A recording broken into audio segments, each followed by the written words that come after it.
to get some pictures of a company called Iconics. It's where my wife works.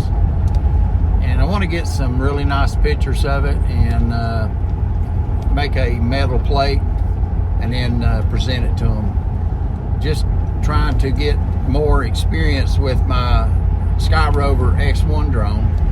I will have to say that I've downloaded the new update, and I'm hoping to see how you go about putting in the watermarks and stuff that you can with the photos and with the video.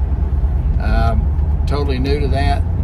I will say this: I've got an S1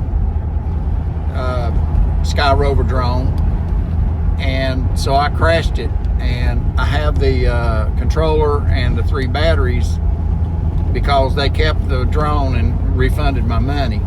So I'm going to buy another S1, and I thought maybe I could connect it to my X1, and I just wanted to let everybody know you cannot connect the S1 controller to an X1 drone. So if you've crashed your drone, best thing to do is just buy another drone, and don't get the one that has the 3 batteries. Just get the one that has the single battery, and then you'll have 4 batteries. So I think that was a little bit something that I really wanted to share with everybody.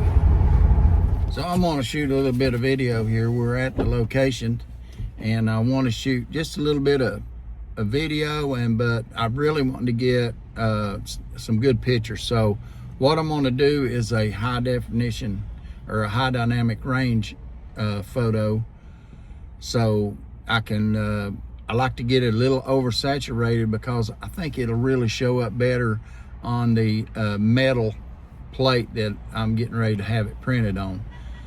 So join with me and let's fly this drone.